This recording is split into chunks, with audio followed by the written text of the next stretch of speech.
예수께서 즉시 제자들을 재촉하사 자기가 무리를 보내는 동안에 배를 타고 앞서 건너편으로 가게 하시고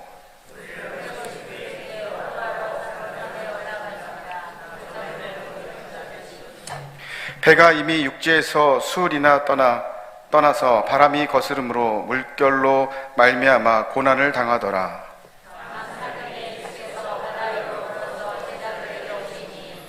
제자들이 그가 바다 위로 걸어오심을 보고 놀라 유령이라 하며 무서워하여 소리 지르거늘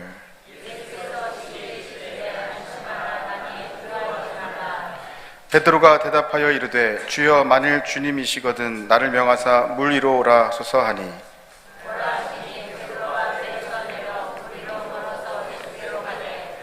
바람을 보고 무서워서 빠져가는지라 소리질러 이르되 주여 나를 구원하소서 하니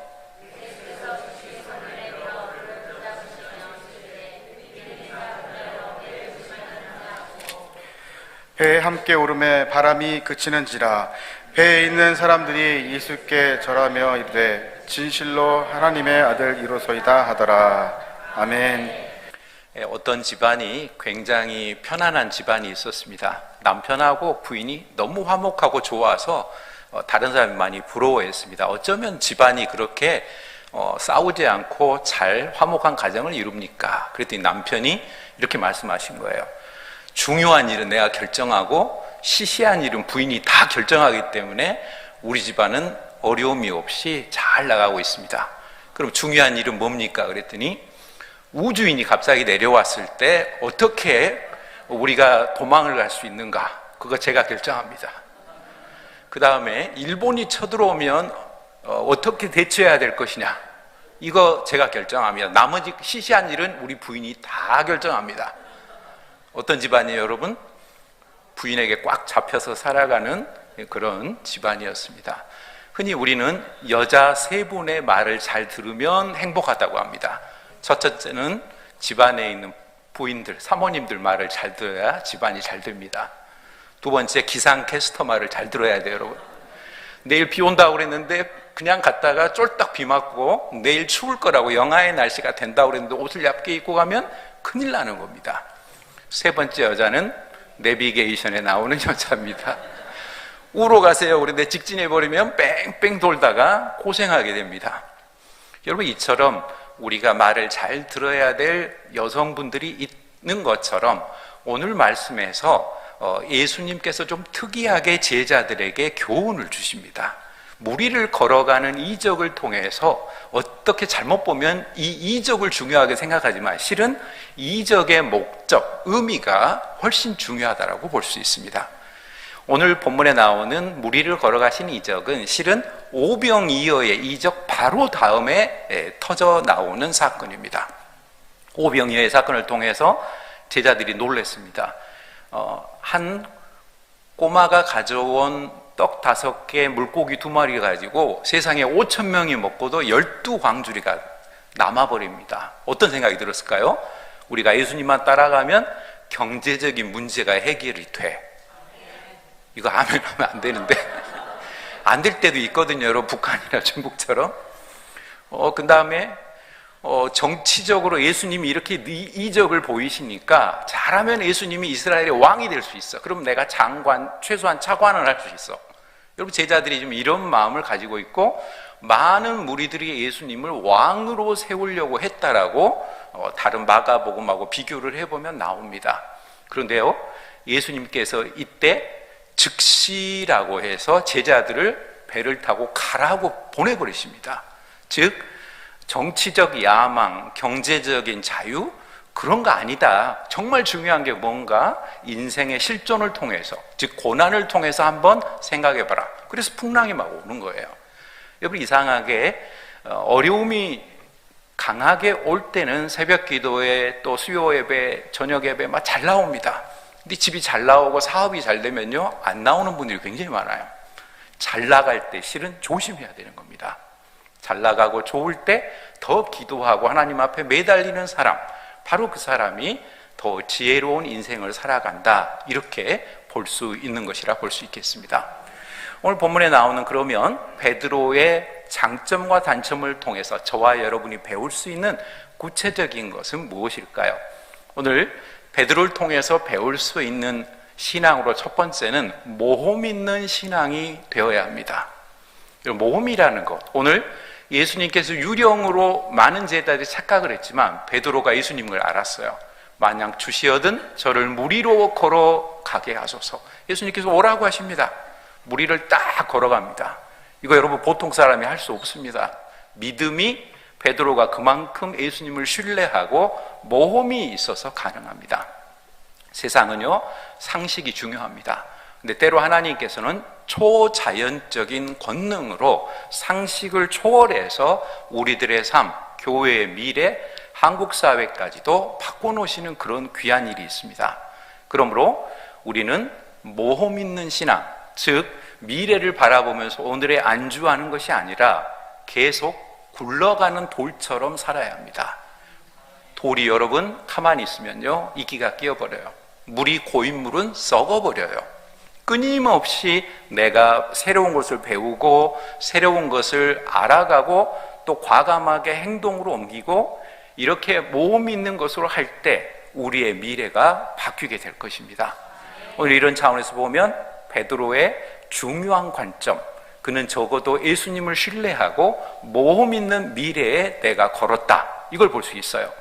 여러분 대충 살려고 하면요, 지난 주간 목요일에 시험을 보는 학생들도 그 성적에 대충 맞춰서 봐요. 근데 지혜로운 사람은요, 좀 높은 것도 좀 한마디 과감하게 저지르고 합격할 것도 하나 넣고 이러는 거예요. 다 합격할 것만 넣으면은 너는 의미가 없죠, 실은. 그런 차원에서 보면 우리의 인생이 정말로 미래가 얼마나 의미 있게 나가야 될 것인가를 보게 됩니다. 특별히 본문에서 즉시라는 말이 3번 나와요. 22절에 예수께서 즉시 제자들을 재촉하사, 그리고 또 한 번은 27절에 제자들이 두려워할 때 즉시 안심하라, 나니 두려워하지 말라 라고 말씀하십니다. 원래 예수님께서 무리를 걸어오신 이유 중에 하나가 제자들을 안심시키고 구원하기 위한 겁니다. 여러분 풍랑이 일어났어요. 우리의 인생이 항상 좋은 일만 있습니까? 절대 그렇지 않죠. 내가 원치 않지만 질병이나 교통사고나 또 자녀 문제, 가정 문제, 회사 문제, 교회 안에서의 여러 갈등, 많은 것들이 우리에게 오는 것이 현실입니다. 이때 예수님께서 우리에게 오셔서 나니 안심하라, 바로 이 말씀을 들을 수 있는 신앙, 바로 이것이 저와 여러분이 신앙 안에서 승리하는 비결이 될 수 있을 것입니다. 세 번째로 즉시라고 하는 것이 31절에 나와 있는데, 예수께서 즉시 손을 내밀어 그를 붙잡으시고 베드로가 물에 빠졌을 때 건져내실 때 세 번째로 즉시라고 하는 표현이 나옵니다. 즉 이러한 것들을 통해서 하나님께서 우리에게 꼭 필요할 때 즉각적으로 응답해 주신다고 하는 그것을 찾을 수가 있게 될 것입니다. 여러분 다음으로 베드로의 신앙에서 우리가 배워야 될 것, 베드로의 오히려 실패를 통해서 배워야 될 것은 무엇이냐면 신앙은 지속성이 있어야 된다는 겁니다. 어제는 성공했는데 오늘은 실패한 사람이 너무 많아요. 청년 때, 장년 때는 신앙생활을 잘 하시다가 이제는 내가 나이가 먹었으니까 대충 이렇게 살아가자. 옛날에 내가 돈이 있었으니까 교회를 해서 헌금하고 물질로 섬겼지만 이제 나 은퇴했는데 적당히 해야지. 나도 노후를 책임져야지. 너무 여러분 오늘을 여기에 집착을 하다 보면은 내 미래가 오히려 꼬입니다. 하나님을 믿는다는 것은 어제 살아계신 하나님이 오늘도 살아계시고 내일도 살아계시다는 것을 완전히 믿을 때, 바로 지속적인 신앙을 가질 때 그가 승리하는 인생이 됩니다. 여러분 그러면 오늘 왜 베드로가 실패했습니까? 오늘 본문을 보면 베드로가 실패한 요인이 간단하게 나와 있습니다. 거기 본문 30절을 보면 어떻게 되어 있냐면요, 바람을 보고 무서워 빠져가는지라. 바람을 보니까요 갑자기 무서워졌어요. 파도가 막 치고 이 갈릴리 호수가 바다라는 말을 들을 정도로 뭐 지름이 12.5km, 넓이가 이렇게 한 20km가 넘고 주변까지 합하면 꽤 넓은데 워낙 크기 때문에 바다라는 말도, 디베레아 바다라는 말도 듣고 실은 커다란 호수입니다. 근데 거기에 예수님이 지금 올라오신 시간이 중요해요. 오늘 본문에 밤 사경이라고 했습니다. 초경하면 우리 보통 11시부터 새벽 1시가 초경이고요. 그 다음에 2시간 단위로 2경, 3경, 4경입니다. 이렇게 보면 새벽 4시에서 한 6시 정도? 요 정도에 예수님이 오셨어요. 가장 피곤할 때고 내가 힘들 때입니다. 체력적으로나 정신적으로 어려웠을 때. 여러분, 언제 여러분에게 시험에 들까요? 여러분이 지치고 힘들 때 사탄 마귀가 요때다 하고 덤벼듭니다. 아멘 하면 안 돼요. 어려울 때 오니까 정신을 차려서 우리가 이거를 극복해야 되겠다는 겁니다. 아멘 다음에 신앙이 중요하다, 이런 책도 있어요. 여러분, 아멘 아멘만 하는 게 중요한 게 아니라 아멘 한 다음에 내가 어떻게 살아갈 것이냐, 그리스도인이 윤리적으로 어떻게 말과 생각과 행동을 실천할 것이냐, 실은 이게 압도적으로 중요합니다. 근데 이것을 무시해 버렸을 때 오히려 교회에 시험이 든 사람이 있어요. 죄송한 표현으로 자기가 할 수 있는 일의 능력밖에 지나치게 높은 것을 기도하다가 그게 이루어지지 않으면 오히려 넘어질 수 있습니다. 하나님께서 우리에게 주시는 권능 안에서 지속성을 가지고 나아가는 것이 필요하다는 겁니다. 오늘 예수님께서 이런 차원에서 베드로가 물속으로 빠져갈 때 그가 바람을 보고 무서워했다. 우리가 살아가는 이 세상 속에서 우리에게 정말로 인도하시는 그런 귀한 일을 허락하십니다. 여러분, 세상을 어떻게 생각하십니까? 때로 그리스도인들이요, 자본주의 사회에서 하나 착각할 때가 있어요. 이 세상 너무 재밌어요. 곤란해요. 여러분, 이러면 내가 벌써 시험에 든 겁니다. 내가 전화만 하거나 인터넷으로나 스마트폰으로 신청하면 내일 아침에, 죄송합니다만 특별한 업체를 제가 광고할 생각은 없는데, 마켓 가이가이 하는 회사는 하면 아침에 배달이 와 있어요. 새벽에 배송이 와 있어요. 너무 편해요. 아침에 막 빵이 배달되고 막 생수가 배달되고 난리가 없어요. 24시간 편의점이 있어서요, 저녁에 출출하면 거기 쫓아가면 컵라면, 우동, 김밥, 빵, 내가 먹고 싶은 거 다 있어요. 우리 지금 얼마나 엄청난 세상을 살고 있냐면요, 여러분, 지금 딸기가 나오기 시작했어요. 웬 겨울에 딸기입니까? 옛날 같은 말도 안 되는 일이 벌어지고 있어요. 수박이 지금 있다니까요. 이 추운 겨울에 딸기가 있고 수박이 있고 너무 행복해요. 그러다 보니까 우리가 어떤 생각을 하게 되냐면, 야, 세상 너무 재밌어. 피크닉 나온 소풍 간 기분으로 세상을 살아갑니다. 그러니까 교회 신앙생활도 대충. 왜냐하면 별로 큰 어려움에 한국이 이제 GNP도 1인당 3만 달러도 넘었고 어느 정도 먹고 살만하니까, 야, 이 정도면 우리가 먹고 살만하다. 그런데 아닙니다. 하나님의 말씀인 성경, 특히 에베소서 6장에서는 영적 전투를 준비해라. 너는 지금 소풍 온 게 아니라 사탄과 마귀와 귀신의 공중 권세 잡은 자와 영적 전쟁을 하는 것이다. 여러분, 이걸 잊어버리면 저와 여러분의 신앙의 지속성을 잃어버리고 자본주의로, 돈이 세상의 최고야. 우리 애들은 무조건 인류대학 가야 돼. 그러려면 고등학교 3학년 때는 교회 나오지 말고 공부하고 나중에는 한번 생각해 봐야 돼. 이런 잘못된 생각과 판단을, 가치관, 세계관을 자녀들에게 물려주고, 그런 자녀들은 나중에 대학을 가도 죄송하지만 교회 나올 확률이 별로 없습니다. 왜냐하면 세상에 성공하는 것이 최고인데 뭐하러 교회에 나와서 내가 하나님의 말씀으로 훈련받고 이러겠어요. 그리스도인은 여러분, 세상을 소풍 온 게 아닙니다. 하나님 나라의 확장, 선교의 사명을 가지고 이 땅을 살아가는 것이 그리스도인입니다. 이런 차원에서 보면 오늘 베드로가 실패한 지속성이 없는 것이 아니라 저와 여러분은 지속적으로 예수 그리스도를 딱 쳐다보면서 주님과 가까이 동행하고, 내가 중심이 되는 것이 아니라 예수님이 중심이 되어서 예수님이 내 안에 들어와서 나를 다스려주는 것도 중요하지만 예수님 안에 내가 들어가서 예수님이 내 인생을 끌고 가는 것이 여러분 훨씬 편한 인생입니다. 이게 거꾸로 되면, 내가 중심이 되면, 내가 기도 많이 하고 금식하고 교회 봉사 많이 하고 헌금 많이 하면 하나님이 내 인생을 고쳐주겠다고 하는 인간 중심의 인본주의로 빠져버리고 맙니다.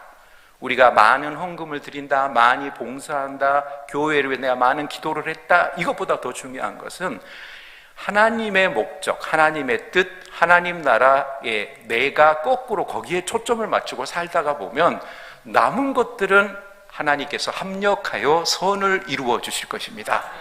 바로 이것을 깨달을 때 지속력 있는 저와 여러분이 승리하는 신앙이 될 수 있을 것입니다. 다음으로 베드로의 신앙에서 우리가 배워야 될 것으로 세 번째로 살아있는 신앙으로 살아야 합니다. 여러분, 리빙 페이스, 살아있는 신앙이라는 것은요, 오늘 현재 2023년 11월 19일 오후 저녁 예배를 드리는 나의 신앙이 지금 기쁘고 감사가 넘치고 주님의 복음 때문에 너무 행복하고, 이게 넘치면 그분은 승리한 겁니다. 근데 이게 없고요, 내가 지금 여기 앉아 있지만 저녁 8시가 넘어가면 드라마를 하거든. 그 드라마를 지난번에 다니엘 기도 때문에 못 봤어. 오늘은 그거 무시하고 그거 보러 가야지.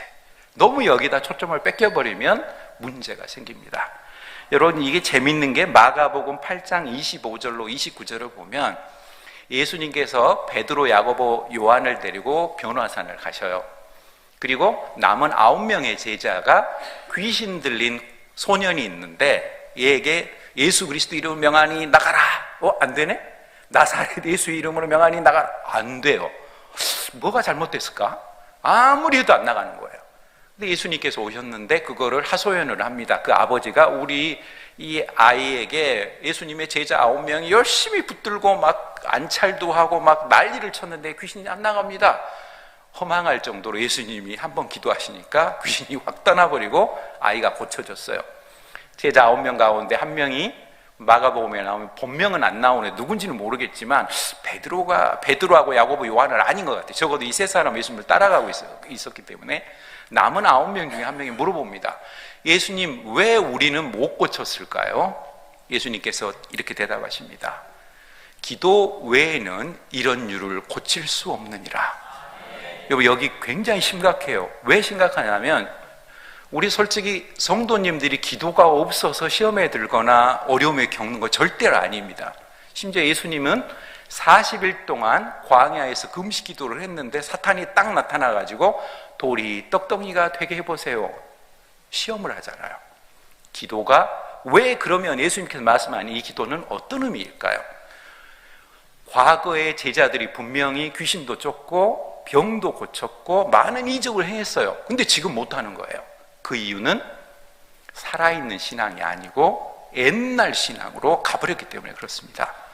여러분, 진정으로 믿음이 있는 사람은요, 어제 새벽 기도하고 오늘 교회를 위해서 기도했으면 내일 또 모레도 꾸준히 살아있는 신앙으로 하는 겁니다. 호주에 어이없는 일을 제가 해외 토픽으로 본 적이 있어요. 돌고래들하고 때로 세상에 100마리, 200마리가 넘는 것을 단체로 자살하러 올라와 버렸어요. 고래떼들이. 그래가지고 환경단체에서 어떻게든지 이 녀석들을 살리려고 다시 막 바다로 밀어 넣어요. 그런데 살아나는 돌고래가 있는가 하면 끝까지 고집 부리고 있다가 죽어버린 돌고래가 있어요. 이게 썩어버리면 나중에 결국은 벌레들이나 다른 동물들, 새라든가 이런 것의 먹이가 될 뿐입니다. 그런데요, 제가 지난 10월 달에 재밌는 걸 보았는데, 반포 쪽에 거기 한강에 약간 내수면이 있는데요, 굉장히 커다란 게 와요. 그래서 뭔 세상에, 사람이 수영하는 것도 아닌데 막 이렇게 큰 게 움직이더라고요. 근데 뭐가 또 그 뒤를 따라오고 있어요. 가만히 다리 밑에까지 올 때 제가 이렇게 잡았더니 이렇게 큰 잉어가 막 움직이는 거예요, 살아서. 근데 더 웃기는 건 그 뒤에 수달이 쫓고 있어요. 그거 잡아먹으려고. 천연기념물이 수달이 그 뒤를 쫓고 있더라고요.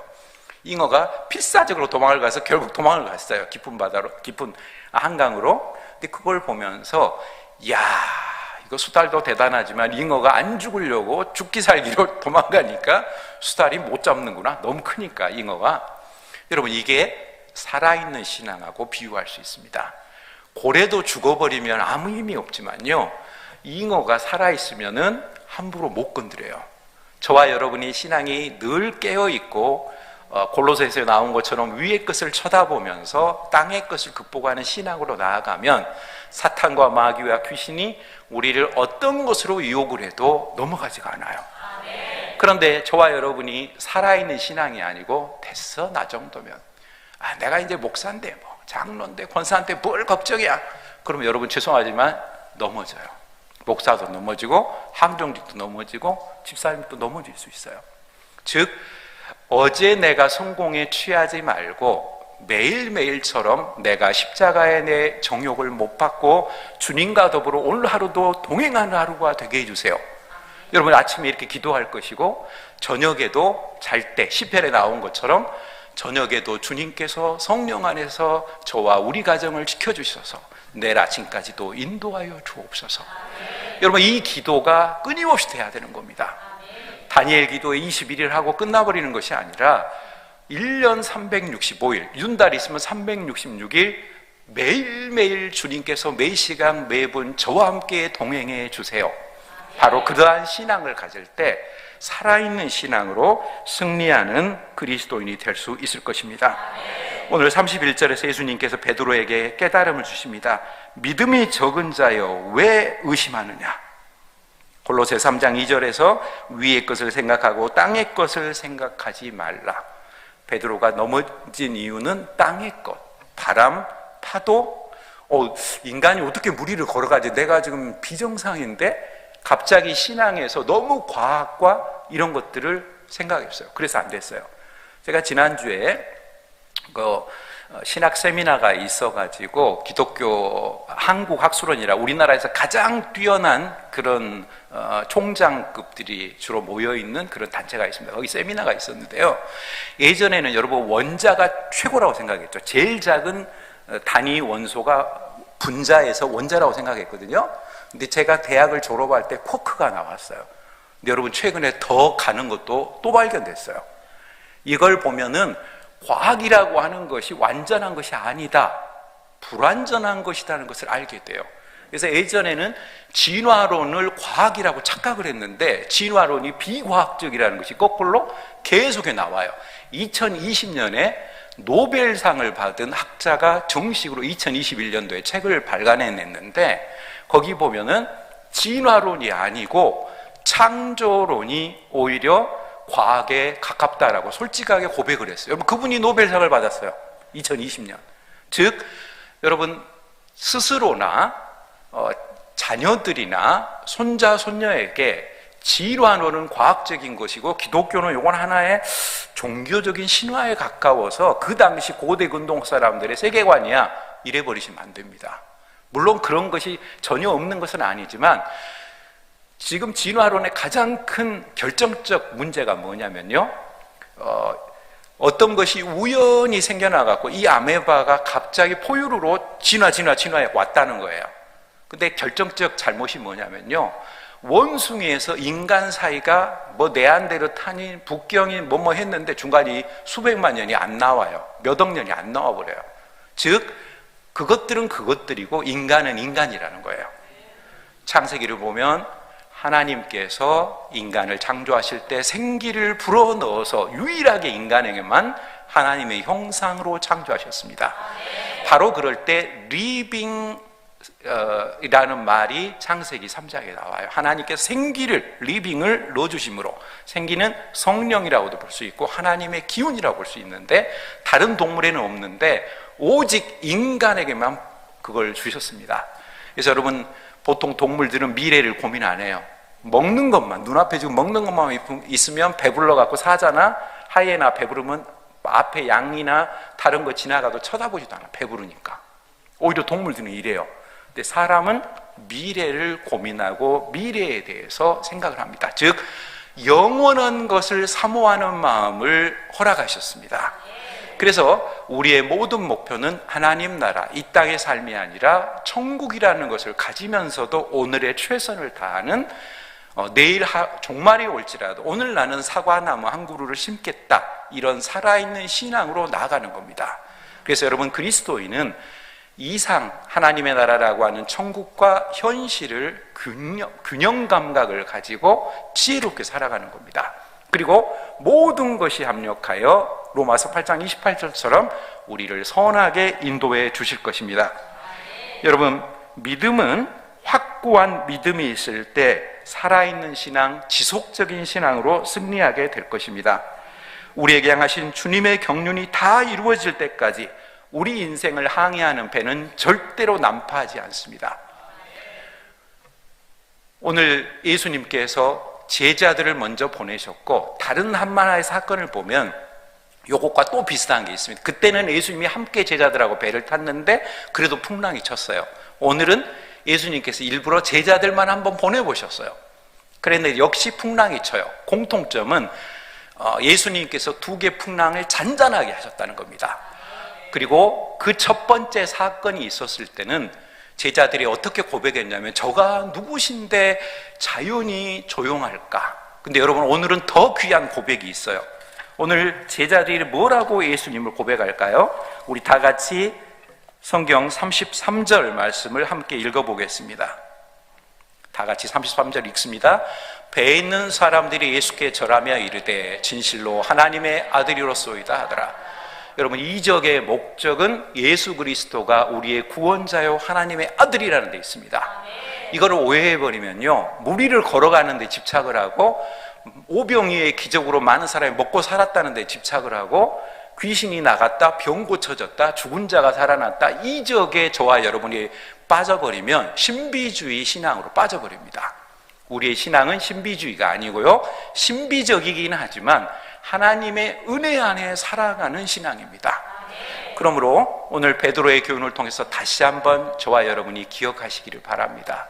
첫째로, 우리 일산명성교회 성도들과 그 가정은 오늘에 만족하지 말고 주님이 주시는 하나님의 말씀인 성경 안에서 모험 있는 신앙으로 올해 남은 인생과 2024년도를 맡기십시다. 그리고 저와 여러분은 지속력 있는 신앙, 바람을 보고 세상을 보고 세상의 권세와 이익과 경제적인 것, 그런 걸 보고 넘어지는 사람이 아니요, 예수 그리스도에게 시선을 고정함으로 승리하는 신앙이 될 수 있기를 바랍니다. 마지막으로 저와 여러분의 신앙은 살아있는 신앙, 어제의 추억에 있는 것이 아니라 매일매일처럼 오늘 이 순간 살아있는, 펄떡펄떡 뛰어있는 물고기처럼 살아있는 신앙으로 승리해 나아갈 때 주님께서 우리의 가정과 일산명성교회가 대한민국을 책임져 주시고 더 큰 복으로 붙들어 주실 것입니다. 이 놀라운 은혜 안에 살아가는 우리 모두가 될 수 있기를 주님의 이름으로 바랍니다. 기도하시겠습니다.